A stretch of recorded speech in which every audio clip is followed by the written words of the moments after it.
Hello, hello, hello, my yarny friends. It is Teresa with Critters Crochet, and I've got my squares blocked. Now, this looks a lot better than they did look. There's still a little bit of buckling here from the blocking, but they're a lot flatter than they were. And I'm pretty sure that piecing these together is going to flatten them out even more. So for today's video, I want to come up, we're going to hop over here to the table and I'm going to show you how to do the mattress stitch to put these four squares together. And it's pretty easy, and what it does, it brings the seams together tightly, and then you don't see the yarn that you use to sew them together because it just sandwiches it in so close. You could even use a different colored yarn and you won't see it. So let's head over to the table and let's see how the mattress stitch is done. All right, everyone, we are here at the table and we are going to get started with this. So what I've done with my square is I have placed the wrong sides together. So right side here, right side on this side. So what we're going to look at is we are going to look, here is our corner that we made, and we are going to look at this first V right here that's in this corner, okay? And you're going to start off, and you want a long piece of yarn on your needle. You're going to go into the middle of that V, and then you're going to go underneath and come out like this in the second V. So I hope you can see that, and I'll show it to you on the next one. But you're going to pull through that, and you want to leave just enough of a tail that you can weave in later, about this long, not very long at all. And then you want to go over to the second square and find the same V. This is the V that's right there in the corner. You want to go in where those V's come together. There's like a little hole, and go under and come out in the middle of the second V. All right, going into that stitch, into that V, the top of it, and coming right out the middle of the next one. And then we're just going to pull. And we don't want to pull real tight just yet, okay? Just hold them together and loosely. Now what you want to do for the next stitch, and you're just going to repeat this all the way down the length of your square. Here is where we went in, or where we came out, all right, with that first stitch. You're going to go back in that same middle of that V, go under and come out the next V. Okay, so you have that stitch and it's anchored. So go through. Oh, let's get this guy out of the way. That tail needs to be out of the way. Come on. Okay, there we go. And then come back over, and you're going to go from this side to this side, back and forth, back and forth. All right, so now we're coming back over to this side, and here is where our stitch came out. We're going in to that same spot and come under and through that next V. Oops, I messed up. Sorry, I'm looking at the wrong. Get our V's turned up here. You're going to go in here where that stitch came out, and you're going to go back up into that next V and pull. Okay, now we're hopping back over to this square. This is where your stitch came out, going back through to the next V, right up the middle, in between those two V's, the two lines on your V.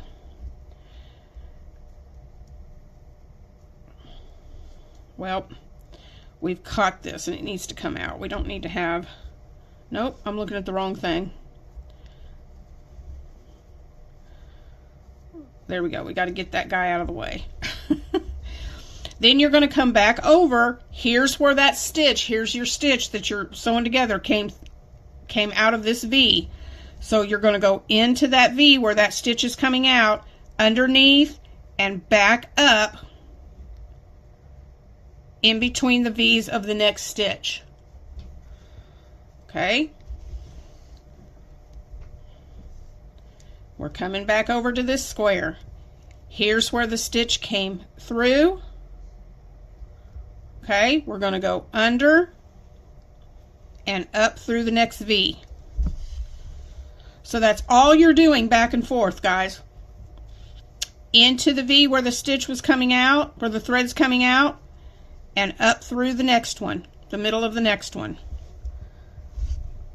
And what happens is when you pull on this, let me lay this out. When you get all the way across and you lay out your square, when you pull on this string and tighten everything up, watch what happens.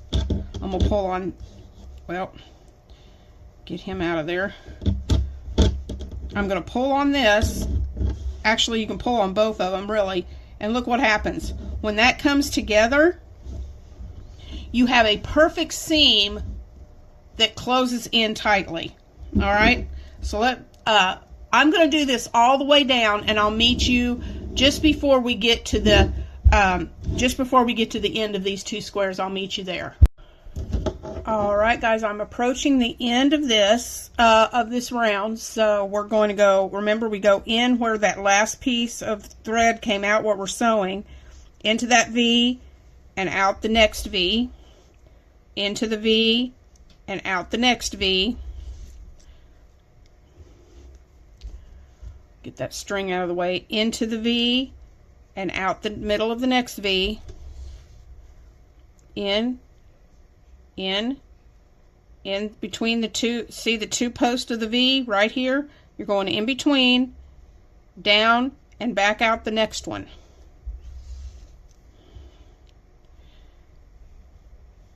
Out, in and out, in and out, in and out. Whoop, whoop, whoop. I didn't get in the right spot. There we go. In, and now this is the corner on this one, so we're in and out at the corner stitch, and we're going in and out at the corner on the next one. Now watch, I'm going to see, hopefully you can see this again. Do you see, and that's going to pull tight here in just a second. I ran out of string, I ran out of yarn, didn't cut it long enough, so I had to start a new row.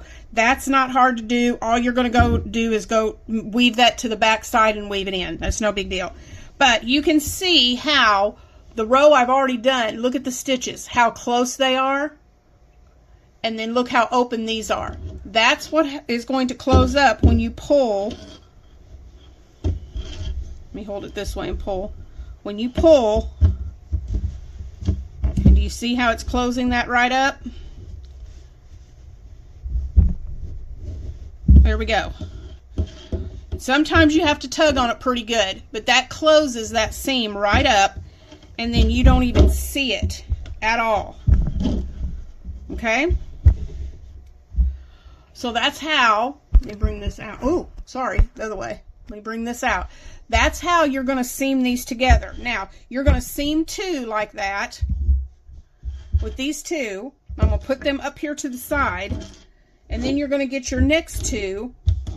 And I didn't say this in the first part, but when you finished and cut your tail, we finished on a side. You can't start sewing here. So you fasten off and cut this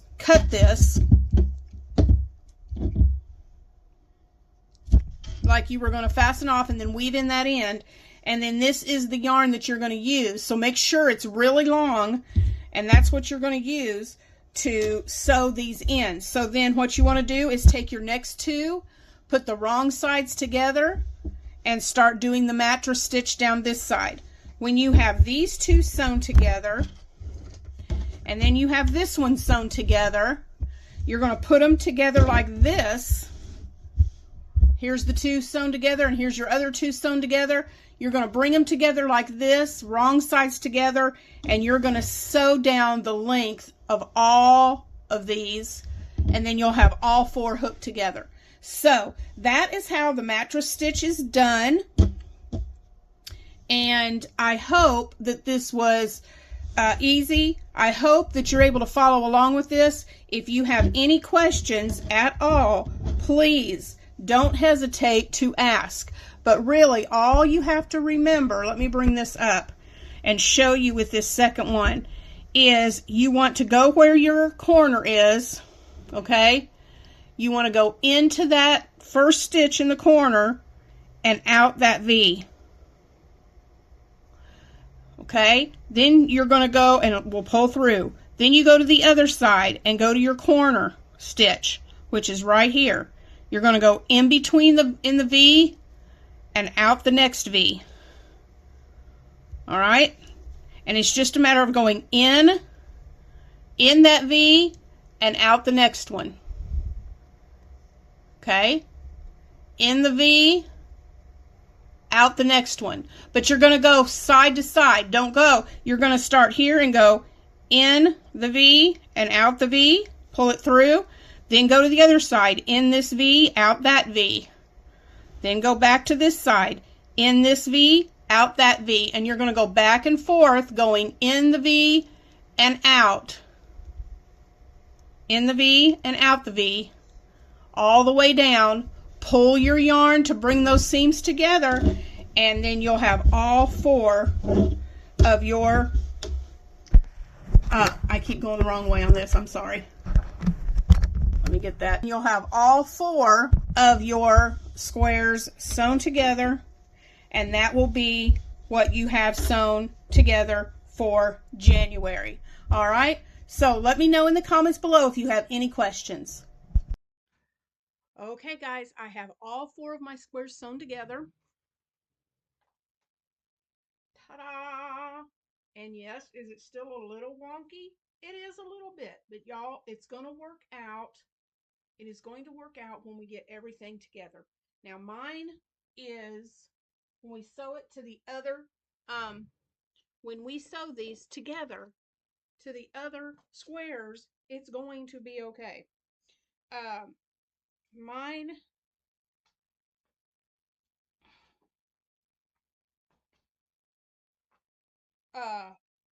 after blocking, 20 inches, okay? This square is 20 inches square after blocking.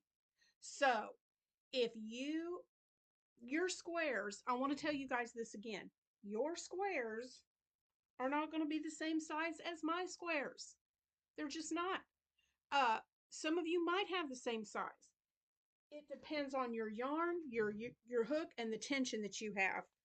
And so I know there's been a lot who have been asking me, how many stitches do you have? What's the size of your finished square? All of that. And I've told you what mine are. But don't stress if yours is not the same measurement as mine. It doesn't have to be. That's what's going to make your blanket unique to you. So mine are ending up 20 inches. So that means I'm going to have me a big old blanket, because that means I'm going to have an 80-inch across by 80 by 60 is what mine's going to end up being. So that's a pretty good size blanket. But that's how you sew those together with a mattress stitch. Now, you do not have to use the mattress stitch. You can sew yours together. I've seen somebody already sent me their pictures where they used a single crochet to put theirs together. And when they did that on their square, when they did the single crochet join, they ended up with a ridge going here and here. And they did it in a contrasting color, which looks really pretty. You could do that. You could do a slip stitch. You could join your squares with a slip stitch. Whatever technique you want to use, go for it, because I want this blanket to be something you're enjoying. So if you don't care for the mattress stitch, you do not have to use the mattress stitch. I like to use it because it gives a seamless join. And I didn't want the bump from the single crochet. I have done blankets with that before, and it's beautiful. But for this one, I didn't want that. I wanted a seamless join, so that's why I chose the mattress stitch. So I hope that you enjoy this video. Let me know if you have any questions at all. You can either, my email is in the description box. You can email me your questions. You can ask questions in the comments. But let me know if you have any questions. And I hope this is helpful for you putting your squares together. And so our next video will be the first Tuesday in February, where we're going to draw a number and do our second square. So I hope you guys are having a great and wonderful Tuesday, and I'll see you tomorrow for Battle of the Stitches reveal. Bye, guys.